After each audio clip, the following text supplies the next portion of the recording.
Assalamualaikum warahmatullahi wabarakatuh. Salam sejahtera, selamat sore bagi kita semua. Sahabat podcast dimanapun Anda berada, kali ini kita ketemu kembali berbincang-bincang santai bersama podcast anak tokoh pemekaran Labuan Batu Utara. Kali ini kita bincang-bincang bersama Bapak Rudi Hardi, SE, dari Dinas Sosial. Halo Pak. Pak. Sehat? Sehat, Pak. Sehat. Alhamdulillah.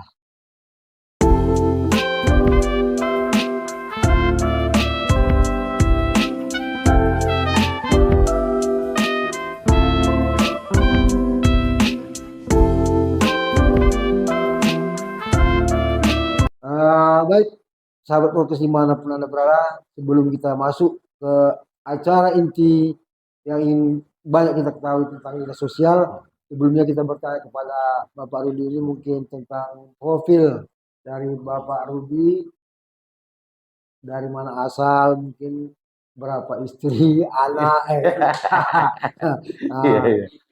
Ya, Pak. Ya, terima kasih telah mengundang kita hadir di podcast FKTPL, anak tokoh pemekaran. FKTPL, anak tokoh Labura yang memang menjadi generasi untuk sebuah ikatan yang ada tetap komit bahwasanya Labura ini lahir berdasarkan dari tokoh-tokoh yang memang tidak bisa untuk dilupakan, dan ada regenerasi Bang ya, regenerasinya kepada tokoh-tokoh anak-anaknya yang tetap berkarya buat Labura agar lebih hebat, lebih sejahtera menuju kepada visi Bupati Kabupaten Labuan Batu Utara. Baik, terima kasih Bang. Kita juga di sini kembali lagi mengucapkan kesundangannya. Apa yang Abang tanyakan tadi tentang dari mana kitanya, sesuai dengan surat yang orang Abang sampaikan kita, alhamdulillah hari ini baru bisa kami jawab dan kami hadiri undangan tersebut. Bahwasanya memang yang ditujukan kita dari Dinas Sosial hadir di sini, dan saya sendiri sebagai keterwakilan Dinas Sosial yang mensugiannya Bapak Kepala Dinas yang hadir di sini langsung untuk berbincang santai di podcast ini, tapi berhubung memang beliau dalam keadaan tidak sehat, yang hari ini memang kita doakan semoga yang penyakit yang diderita Bapak Kepala Dinas ini segera pulih, segera sehat kembali, dan titip salam kepada kita yang hadir di sini. Hari ini diwakili kepada saya untuk mengisi undangan daripada podcast hari ini, yang memang saya adalah bahagian daripada Dinas Sosial. Nama saya Rudi Hardi, jabatan saya kalau dulu sebelum nomenklatur berubah kita kasih di Jamsos pada bidang perlindungan jaminan sosial Dinas Sosial Kabupaten Labuhan Batu Utara. Nah, hari ini ada perubahan nomenklatur, kita lebih kepada subkoordinator pekerja sosial di bidang jaminan sosial, perlindungan jaminan sosial di Dinas Sosial Kabupaten Labuhan Batu Utara. Yang memang hari ini alamat daripada Dinas Sosial itu yaitu beralamat di Kecamatan Kuala Selatan, Kabupaten Labuhan Batu Utara, tepatnya di Desa Damuli Kebun, yang berderet berkumpul di beberapa dinas, ada situ dinas PMD, perizinan, Hanpang, sampai dengan dinas pertanian. Maka untuk semua masyarakat yang mau berhubungan langsung dengan dinas sosial, alamatnya yang kita sampaikan tadi. Ini kan Bang? Maksudnya gini Pak, Bang panggil Bang aja ya. Bang aja kita. Iya, lebih akrab kita Bang. Bang Rudi, kita akan bertanya bahwasanya Bang Rudi asli putra daerah atau dari mana asalnya? Alhamdulillah Bang, untuk riwayat saya lahir di Cakep Bang. Saya anak kebon, lahir di Lembang Muda, tepatnya di belakang SMA Negeri, putra daerah langsung, asli Bang. Ya? Ayah ibu juga putra daerah langsung. Iya. Jadi putra daerah yang beranu ya. Memang putra daerah yang berkualitas saya bilang ya. Enggak juga istri, kira-kira anak udah berapa? Bang? Anak alhamdulillah anak masih satu, istri juga masih satu. Masih satu. Boleh tahu Pak sekolah dari mulai? Dari kalau akademik kita SD-nya tepatnya di Lembang Muda, belakang SMA Negeri juga SD 1286. Untuk SMP kita di SMP Negeri 1 Aikanopan. SMA-nya kita di SMA Negeri 1 Aikanopan. Harapan semua ya. Dan untuk strata satunya, S1-nya kita di Unipa Medan. Iya. Saya. Ya, Loslia. Jadi gini, kita Mm-mm. lihat Rudi Hardy sarjana ekonomi. Biasanya dia bidang ekonomi ya.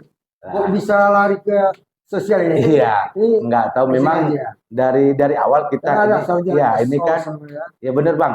Memang orang bertanya-tanya sih terkadang, Ah. kenapa ekonomi lari ke sosial? Nah, secara akademik sih Bang, secara disiplin kependidikan, kita awalnya memang di bidang ekonomi, tepatnya di Dukcapil pertama CPNS, tapi karena memang kebutuhan-kebutuhan, kita harus mengisi di sana sini, akhirnya kita lebih menjurus ke sosial. Ekonomi sosial lebih ke situ mungkin Bang ya kan gitu Bang. Ya bisa. Karena ini kan hanya disiplin ekonomi aja Bang. Disiplin pendidikannya aja. Tapi lebih kepada bagaimana sih kita berkarya buat Labura khususnya, semuanya buat alam semesta ini Bang. Biar bagaimana kebermanfaatan. Buat labur terbaik, oke. Mantap. Hadirnya dinas sosial. Nah, ini hadirnya dinas sosial di mata masyarakat, khususnya Labuan Batu Utara lah misalnya kan. Manfaat dan inilah istilah kira-kira. Manfaat bagi masyarakat Labuan Batu Utara ini. Apakah sebetulnya manfaat dinas sosial ini untuk masyarakat?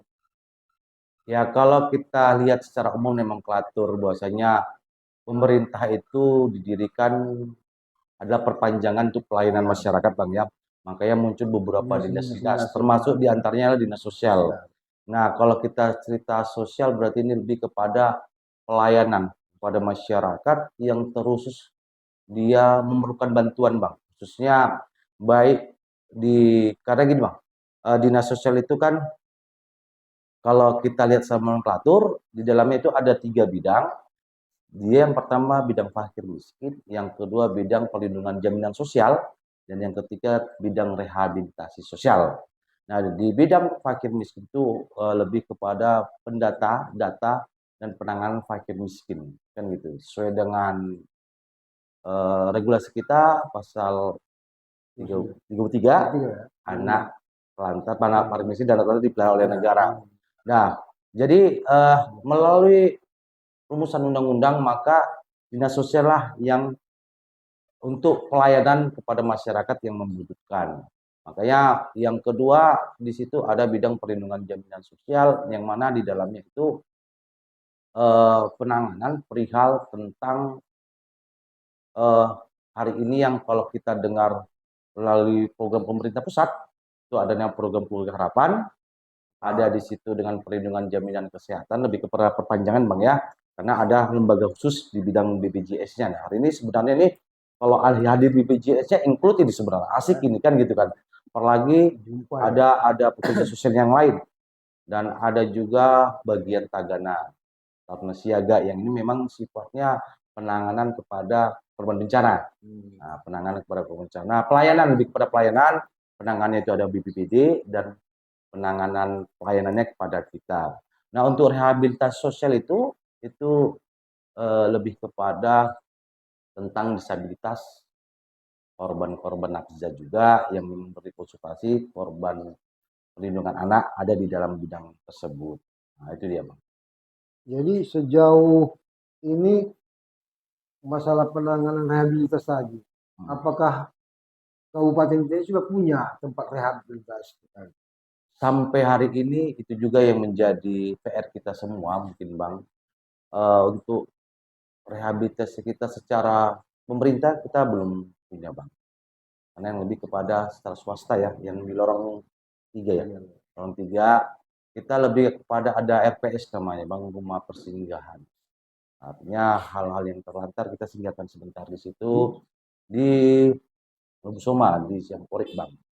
Iya, di Terang Bulan, situ dia tempatnya. Jadi kalau untuk rehab kita lebih kepada perpanjangan Bang, kita kirim kepada rehab yang ada di Medan.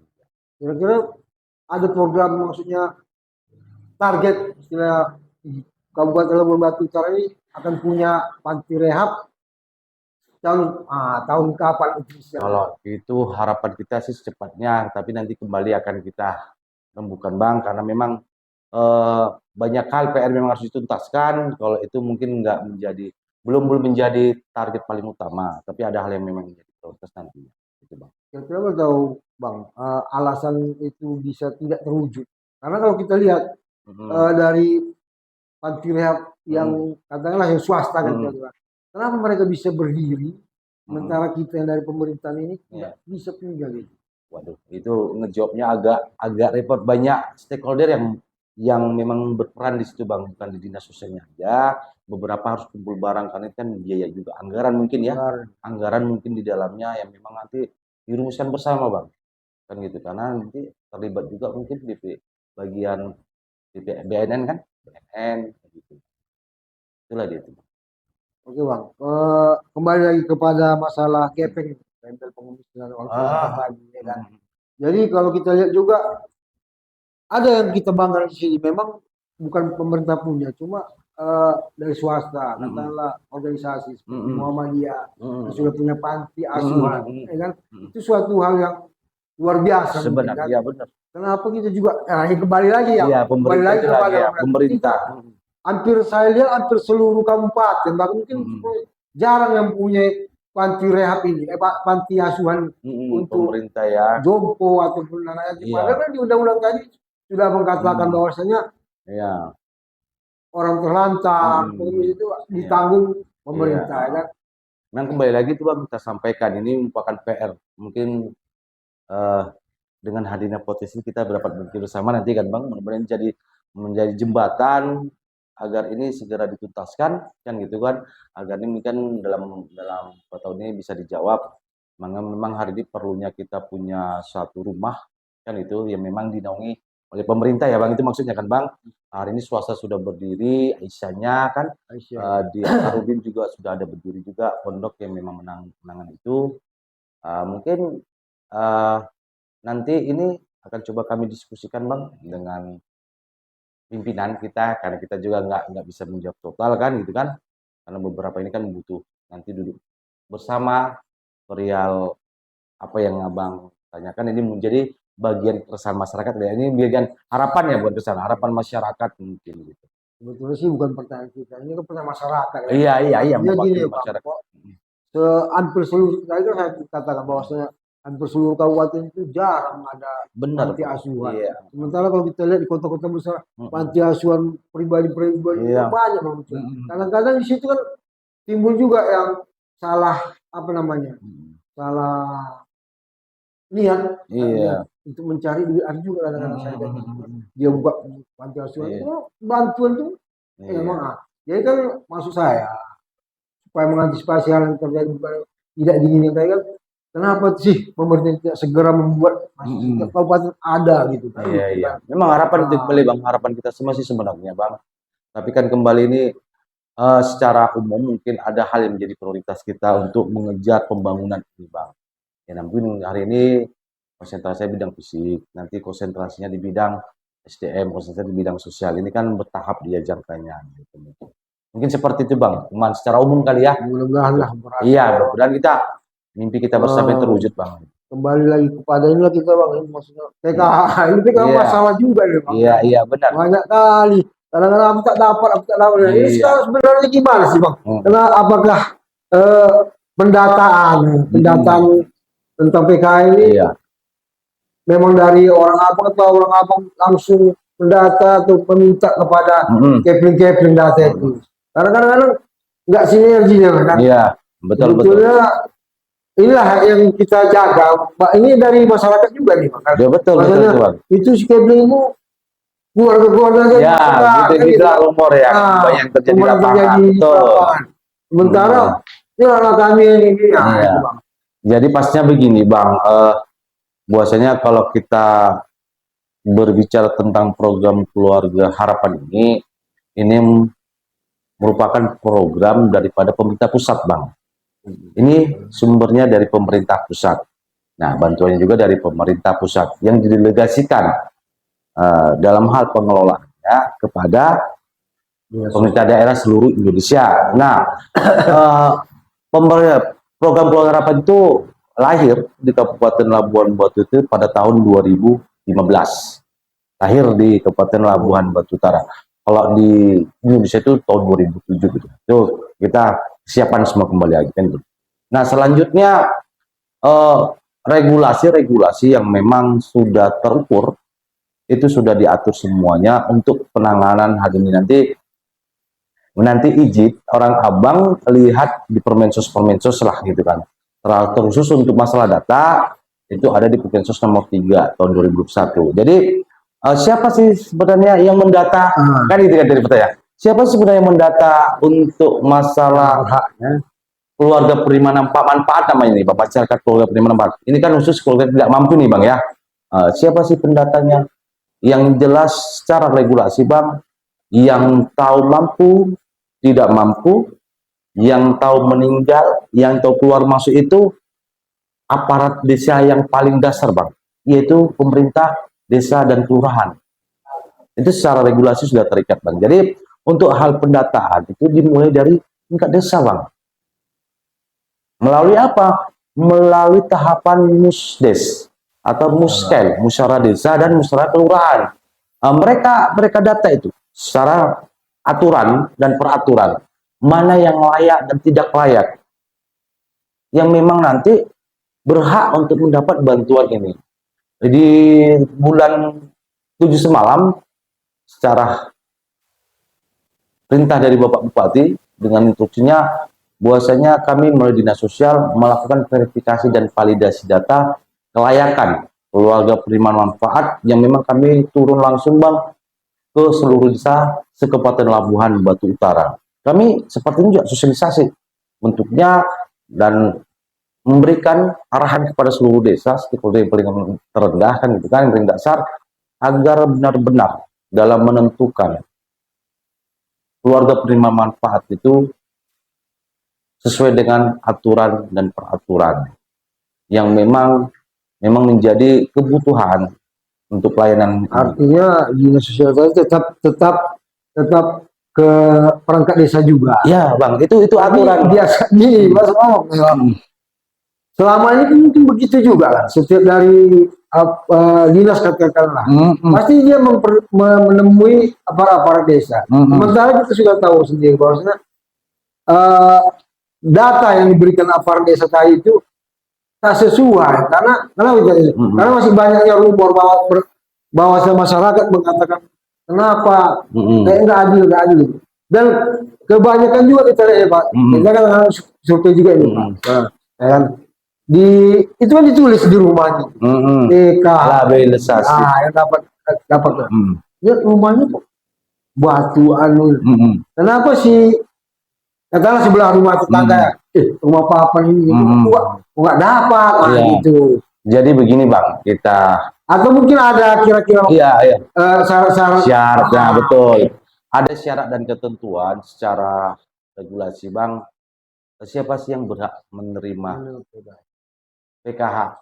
Udah secara awalnya kita keluarkan gini, kita kasih dasar pengantar. Bantuan sosial itu bukan hanya PKH bang. Jadi ada bansos itu namanya program keluarga harapan, adanya namanya sembako dan adanya namanya PBI atau BPJS. Kita larian di PKH. Nah, kalau secara peraturan itu ada sekitar 14 bang aturan. Pernah khawatir nggak makan dalam 1 tahun, pernah tidak membeli baju baru dalam 1 tahun, baru rumah berlantaikan tanah, beratapkan pipa, berdindingkan gede gitu kan bang. Itu syarat secara aturan umum kan, baru kebutuhannya nggak mencapai sekian kan gitu kan bang. Nah artinya gini, kalau itu kita berlakukan di Kabupaten Labuhan Batu Utara itu agak jauh dia bang, artinya hanya sekian persen sih sebenarnya. Tapi kembali lagi ini dasar kicauan kita pribadi ya bang, bukan jadi statement ya. Untuk mengukur sebuah kemiskinan itu kita memang perlu ada dasar. Yang kedua ada rumusan peraturan sebenarnya. Tapi balik kita kembalikan ini kan menggunakan logika dan perasaan bang. Peraturan dan perasaan memang harus disatukan menjadi satu bang. Jika ini begini, ini lainnya gimana gitu kan. Maka yang tahu menahu itu adalah kepala dusun dan kepala desa. Iya. Kalau menggunakan dengan hal yang benar-benar bang ya, hal yang benar-benar. Nah, apa yang abang sebutkan di temuan, ini rumahnya dapatnya gedong ini, kenapa dilabilisasi? Kita tanya dulu bang, manusia, kita masyarakat bisa sesaat kaya dan bisa sesaat juga miskin, Benar. kan benar kan? Nah hari itu ketika pendataan itu kita tidak telusuri juga riwayatnya. Kemungkinan rumah yang dia tempati adalah rumah orang tuanya. Secara umum dia tidak rumah dia, belum didelegasikan atau dilimpahkan dengan pencarian dia sendiri kan gitu kan. Makanya kita kalau lihat fisik juga nggak bisa menjadi syarat utama juga kan gitu kan. Buahnya kalau kita lihat nih dia bangun rumah bener mewah. Ada beberapa contoh di wilayah itu, maaf kalau kita orang-orang Jawa ini merantau di Malaysia nih, dibangunnya rumah-rumah besar nih, pulangnya nggak tahu kerjanya apa. Karena sampai cari, maafnya, cari ini kan gitu kan, sana kemari kan gitu kan. Nah kalau kita orang-orang kita kampung nih, rumah itu nggak perlu sama mereka. Tapi kalau pulang nih anaknya pada kuliah semua, nah, gitu kan. Jadi apa ya warna daripada ini yang tahun menang ya pihak desa yang ngerti berapa aset yang bergerak apa semuanya kan mereka yang bisa mengukurnya gitu. Nah, jadi kan mereka yang paham lah untuk penentuan itu jadi. Maksudnya abang kira-kira ke depan, Mm-mm. apakah kan abang tadi mengatakan bahwasanya akan ada lagi pembinaan untuk para perangkat desa lah katakan, Mm-mm. atau Mm-mm. Kepling ya kan, Mm-mm. bahwasanya harus mendata data yang benar-benar. Mm-mm. Apakah nggak lebih baik itu bang kalau digabung dengan dari BKM misalnya, Mm-mm. Badan Kelancaran Musik. Mm-mm. Badan Kelancaran Musik ini juga kalau masalah data orang miskin, Mm-mm. ini paling orang itu bang. Iya. Karena yang berhak menerima zakat, katanya gitu Iya, kan. betul sih Yang betul. berhak menerima zakat itu siapa kan itu. Mm. Nah ini yang berhak menerima zakat berhak lah menerima bantuan dari. Kira-kira gimana kalau misalnya apa Mm. ada nggak kira-kira untuk bekerja sama dengan Badan Kelancaran Musik itu? Kira-kira gimana bang kalau bisa adalah katakan kerjasama dengan mereka ini sekedar usul Iya. ya cuma kan orang awam juga yang berhati-hati kan gitu. Iya. Nanti supaya menjaga umur tadi maksudnya pilih kasih atau tidak Mm. adil tadi. Mm.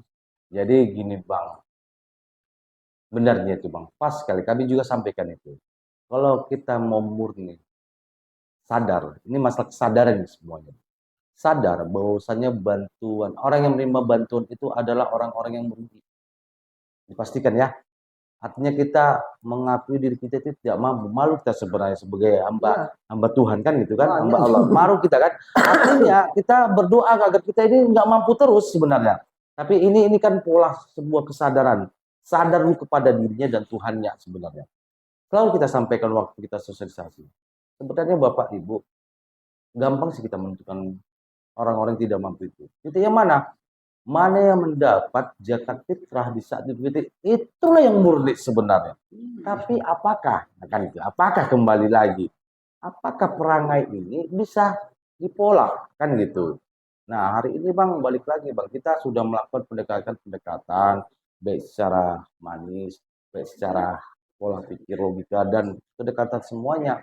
Memang kalau bicara soal ini memang elastis bang, elastis eh, gimana membahasakannya. Ini memang butuh kajian dan analisa yang memang secara khusus lah agar bagaimana kita kalau menghapuskan tidak bisa pasti lebih pada meminimalisir, meminim daya gesekan, daya rasa iri. Sebenarnya irinya ini kepada sebelah dapat kenapa enggak dapat? Nah, polanya apa, ukurannya apa? Akun sama-sama dia, ini kebanyakan akun sama-sama dia kenapa enggak? Sebenarnya kalau itu yang dituntut semua pada minta mumpung Kore katanya kenapa bukan uangmu katanya gitu kan ini kan negara gitu. Nah ini rusak pemahaman ini yang rusak. Makanya ada juga beberapa yang kita temuin kasus ini. Jadi kasih nggak mampu nih bang beneran kasih bantuan dia apa kata enggak saya tidak mau ini malu saya sama Tuhan katanya saya masih sehat saya masih bisa mencari katanya urusan rezeki tinggal ambil kok tinggal bagaimana upaya kita mengusaha. Nah, ini kan persoalan mindset berpikir nih bang. Nah, mindset berpikir makanya bukan harus dinas sosialnya harus berperan di semua stakeholder bang. Baik bidang agamanya, kan, pemuka agama, kan bang. tokoh-tokoh masyarakat, lembaga-lembaga yang memang, ayo yang hidup ini seperti ini loh, yang hidup ini kesadaran, bagian kita membagi kesadaran sadar Tuhan, Bang. Ketika kita sudah tahu sadar Tuhan, hidup ini akan damai mungkin, Bang. Hidup ini akan damai, meminimalisir kontak gesekan perasaan ini yang sulit ini, Bang. Berat ya, Bang. Iya. Berat itu berat, Bang. Eh, Ya, berat. Kalau mungkin setiap hari mungkin sudah sampai seperti kata apa udah disampaikan. Namun mental mental masyarakat mereka kita iya, tadi kan Bang. memang Ya, namanya kalau udah kaya, mentalnya mental peminta, itu kaya pun dia tetap meminta, kan gitu. Kaya pun merasa juga nggak mencukupin, makanya mudah-mudahan melalui podcast ini, Bang, ini kan sebagai media ya, sebagai media siar atau siaran, nggak siar kita istilahnya, siaran menyampaikan kan begitu kan. Mudah perpanjangan daripada kita semua untuk menyadarkan lah sebagai tahapan penyadaran bahwasanya kalau bisa kita berdiri di kaki sendiri, ngapain pakai orang lain? Iya, Artinya betul. mandiri kan gitu kan, Bang, gitu. Harapan kita seperti itu sih, Bang. Itu tadi lah kita bilang kan Mm-mm. dia sampai-sampai kadang-kadang misalnya minta foto rumah ya kan. Rumah orang Kadang-kadang nggak lain, malu, Bang. rumah orang lain yang dipoto. Iya. Terus ngaku ih, Iya, permainan sampai-sampai gini. pegawai negeri ada juga. Iya. Sampai-sampai kita temuin gini, Bang. Usianya masih subur, Bang, di bawah 35 tahun. Mohon bantuan lagi. Kan sebenarnya masih kuat nih, ya kan? Masih kuat kan? Apa sih kebutuhannya gitu sebenarnya kan gitu. Tapi ya kita namanya lembaga pelayanan, Bang. Kita namanya instansi pelayanan, siap memberikan pelayanan yang terbaik dengan catatan kita edukasi dulu. Ya, nggak jarang juga ketika kita edukasi dia malu pulang, Bang. Meminta bantuan ini gini-gini. Usia berapa, Bang? Bang, tolonglah, Bang, masih kuat, Bang. Nanti seperti dikasih sakit Tuhan terus dimiskin sama Tuhan bagaimana? Nah, ini perlunya kita edukasi juga di dalam dia ketika ada masyarakat datang. Nah, tapi memang kalau memang sifatnya, tapi kita bukan tidak mengtidakkan dan tidak mengiyakan juga, tapi adalah filter. Jadi masyarakat itu juga ngerti bagaimana sih tahapan-tahapan ini. Tapi ada juga yang memandang, Oh, pasti, Bang.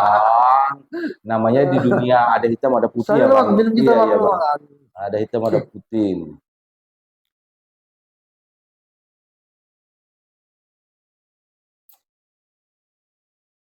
memang susah nggak ngaku-ngaku ini kan. Repot, Bang, memang. Tapi jadi warna aja sih, Bang. Ngurusi banyak orang ini banyak banyak ilmunya, Bang. Banyak ilmu bener. Ada aja, Ada aja jadi pembelajaran bener, Bang. Kadang-kadang keadaan dia itu membuat dia ini kan. Benar, Bang. Nah, kita, Bang, juga kan selain ada lembaga kita, Bang, kita ada mitra. Mitra kita adalah pendamping PKH ini yang memang mereka mendampingi, Bang, bukan mendata ya. Mereka pelaksana data sih sebenarnya. Jadi mendampingi, memberikan edukasi kepada keluarga penerima manfaat baik di bidang ekonomi, kesehatan, sosial, pendidikan dan lain sebagainya. Memang ada modul-modulnya. Ada juga kita mitra kita tenaga kerja area TKSK kecamatan, setiap kecamatan itu ada tenaga kerja sosial kita di kecamatan juga menangani itu, Bang. Jadi kita juga tidak, kita di setiap desa ada, di setiap kecamatan juga ada. Makanya untuk pelaporan-pelaporan tentang mengenai bantuan sosial itu bisa ke kecamatan, ada petugasnya. Bisa juga ke pendamping sosial khususnya program keluarga harapannya kan gitu, Bang. Dan di desa itu sendiri kan ada bagian kesranya, Bang. Ya lebih ke mereka. Nah, artinya ini samalah kita sebenarnya harus berpikir untuk menjadi pelayan yang baik, kan gitu. Menjadi pelayan yang baik, menjadi abdi yang baik. Kalau memang kita bekerja untuk melayani, ya memang secara umum agak ngeri sih ngomong pelayan dia, Bang. Pelayan namanya pembantu ya, Bang. Tapi memang udah beginilah konsekuensinya kita ini kan gitu. Namanya pelayan kita kan gitu kan, pelayan yang baik lah gitu. Kira-kira Bang data-data untuk masalah orang miskin orang nggak mampu ini memang per tahun setiap hari setiap tahun lah kata setiap tahun di perbarui atau bukan setiap tahun, Bang, per bulan, Bang. Jadi pengusulan data itu mulai tanggal 1 sampai tanggal 10 namanya BPJS, 10 sampai tanggal 15 namanya Olbansos. Itu setiap bulan, Bang, update, Bang. Tapi dengan catatan data yang diusulkan melalui desa dan kelurahan itu harus melalui musyawarah desa atau musyawarah kelurahan. Buat berita acara, karena sistemnya aplikasi, Bang. Setelah mereka buat berita acaranya, baru kita upload ke Kemensos gitu. Jadi yang menentukan itu Kemensos sendiri. Kira-kira sudah ada nggak nih yang dia memang tadinya penerima bantuan, Mm-mm. tiba-tiba nggak lagi karena dia ekonominya Ada bang, banyak juga, banyak karena kesadaran. Namanya graduasi bang, berhenti secara mandiri, berhenti ada kesadaran. Ya itu juga kan terlepas daripada PKH-nya. Itu rata-rata di program-program harapan bang. Jadi program-program harapan juga berhenti karena dia ini PKH ini kan bantuan bersyarat. Syaratnya ibu hamil, mempunyai balita, ya kan, anak sekolah dan lain sebagainya. Nah, ini syarat untuk mendapatkan PKH, bukan berarti semua tidak mampu itu dapat PKH. Enggak juga, ada syaratnya karena dia bantuan bersyarat gitu. Yang jelas perangai daripada bansos ini diluncurkan melalui pemerintah dengan program seperti ini adalah mengangkat derajat martabat daripada keluarga tidak mampu itu sendiri, bang. Kalau kita ngomongin keluarga miskin, tapi keluarga miskin ini kan ekstrim bahasanya kan, diperbarui menjadi keluarga penerima manfaat lah, bang. Kalau kita bilang sekarang keluarga prasejahtera, gitu. Seperti itu. Oke, sahabat podcast dimanapun Anda berada, mungkin demikianlah bincang-bincang kita pada sore hari ini. Mudah-mudahan apa yang telah disampaikan dari Pak Rudi tadi, Bang Rudi ada manfaatnya bagi kita dan menambah wawasan kita tentang pengetahuan kita tentang dinas sosial tadi. Mungkin Bang, terakhir Bang, harapan untuk masyarakat kita ini Bang. Harapan kepada kita semua, jadikanlah diri kita ini diri yang tahu diri, agar kita kenal siapa diri kita, dan ketika kita sudah berbaur dengan masyarakat, maka peranan daripada diri kita kepada masyarakat lakukan dengan baik. Dan yang terpenting, ayo gali sadar diri menuju pada sadar ilahi. Mudah-mudahan kita bermanfaat buat masyarakat dan umat. Terima kasih. Assalamualaikum warahmatullahi wabarakatuh. Selamat sore, salam sejahtera bagi kita semua. Jangan lupa subscribe kami di podcast FKTVL Laburan Batu Utara. Terima kasih. Wassalam.